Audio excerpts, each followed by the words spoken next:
Hi, this is Mark Weitzman again.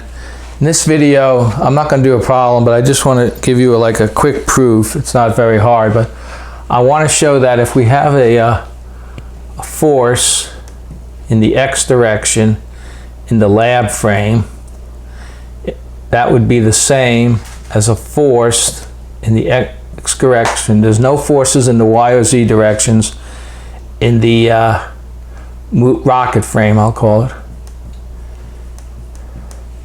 And this is kind of like an unusual result. Students are always expecting forces to transform, but there's several easy ways to make this very plausible. I'll give a proof in a second, but for those of you who are familiar with electromagnetism, remember, if you look at any electromagnetism book, if we have a charge Q in a rest frame and there's an electric field in the x direction, and just an electric field, no magnetic field, no y or z fields, let's call this frame S. Then in the frame S prime, which is moving at velocity v, so in the frame S prime, the charge Q is also going to be moving. Well, actually, if a frame is moving this way, okay. I have the electric field, the charge is at rest. Then we boost to a frame, actually we boost in that direction. And the electric field, we know one thing.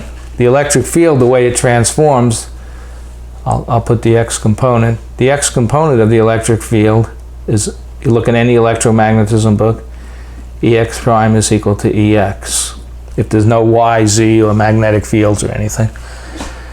And so we know that the force is given by QE. Charge is an invariant. So the force in the lab frame and the force in the rocket frame are going to be the same. So this is a well-known result, and it's consistent with relativity, as I'll show right now. So let me give a small proof here. So I have a frame S and a frame S prime moving with velocity v. And in the co-moving frame, in S prime, the particle will be at rest. But in S, it will be moving rest in S prime. But in S, it will be moving with velocity v in S. Okay, so this is just obvious. If we have a frame or particles at rest and the frame is moving with v, then the particle is moving at velocity v. So in the co-moving reference frame, which is S prime moves with the particle. The co-moving reference frame is defined as the frame where the particle is at rest. But if a particle is accelerating, we're going to get a different frame each instant of time, but we can still use the co-moving reference frame. And the acceleration, g, in the co-moving reference frame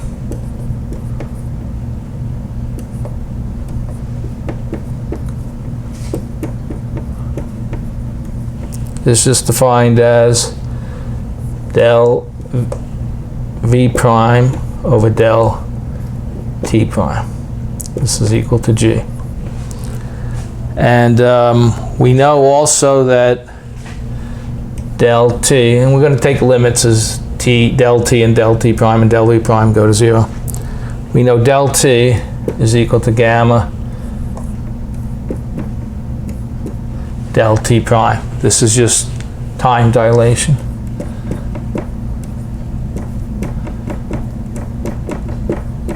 And remember, gamma is equal to 1 over the square root 1 minus v squared. I'm working with c equal 1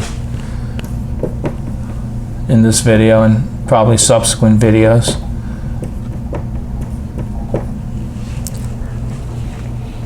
Okay. Now, let's look at an instant later, and frame S is the same, but now we have a frame, call it S double prime, is the new co-moving reference frame. The particle in this frame is moving with V plus del V in S,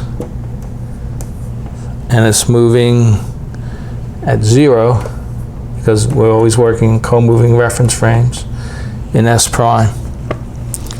So what we want to know, we can write out V plus del V. Now this is just adding the velocities. It was like it was V in here, and then it changed, and then it accelerated by del V in S prime. So the final velocity with respect to S, V plus del V, is just the relativistic addition of these two velocities. And the way you add relativistic velocities is you add them in the numerator, you divide by 1 times their product in the denominator. I'm leaving out the c squares because they're all 1. So from this, I can subtract V from this side, and I get del V. Del V is equal to V plus del V prime. No, this should be del V prime. 1 plus P del V prime. Because it moves, changes del V prime in S prime. And then S prime was going at V with respect to S. So the final velocity in S is V plus del V. V plus del V prime over 1 plus V del V prime.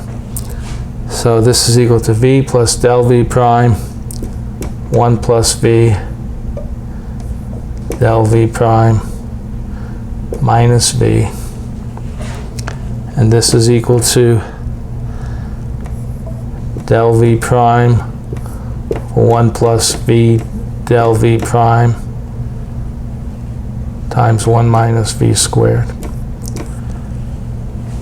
Now, we're going to end up taking limits and everything. This term's going to end up being of a higher order. I mean, this term is going to be like 1 minus del V prime, so this is going to be squared, so that's a higher order. So we can work with del V prime 1 minus V squared. Okay. So, and this is equal, this is del V. Now F in the lab frame is equal to del P over del T. And then remembering that P is gamma mv. Relativistic definition of momentum. This is going to be equal to gamma m del V del T plus del gamma del T times mv. Now we start substituting. We have del V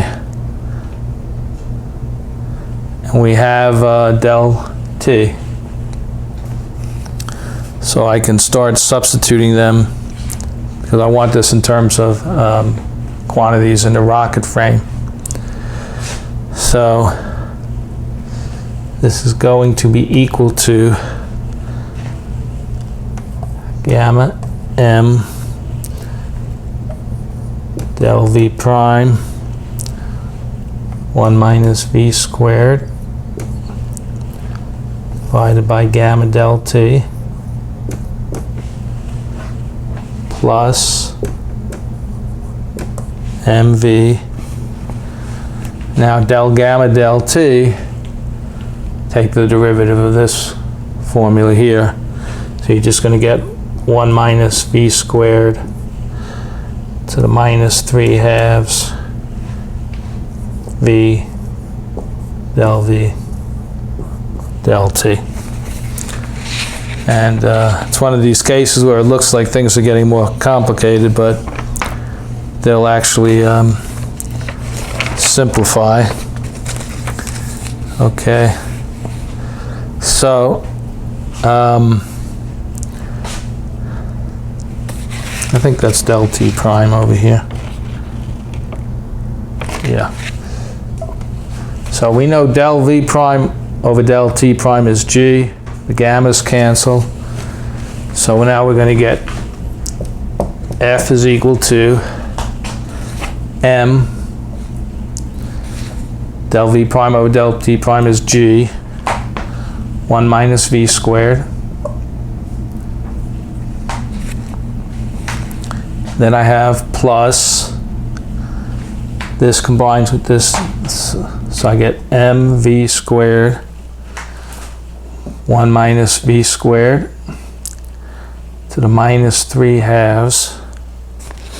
Now we do the same thing we did there. Del v del t is going to be del v prime over gamma del t prime, and there's a 1 minus v squared. Okay, so this is equal to mg 1 minus v squared. And now you can see that this is canceling a lot of that. I'm going to get plus mv squared. So I've got this gamma. See, this is gamma cubed, and then I have a del v prime over del t prime. Oh, sorry, gamma cubed. This is G.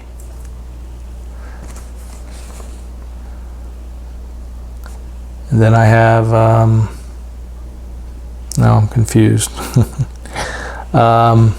This is gamma to the minus 2 and divided by gamma. Okay, so this is gamma to the minus 3. Okay, so everything works out. So this is equal to mg minus mg v squared plus mg v squared equals mg. That's what we wanted to show. So the force in the lab frame is the same as the force in the rocket frame. And so this is a nice exact result to know. And in the next video, I will derive hyperbolic motion using a covariant methods. And so kind of like complete the cycle on the first problem where we were given the solution. Now I'll show you where that comes from. So I'll see you next video.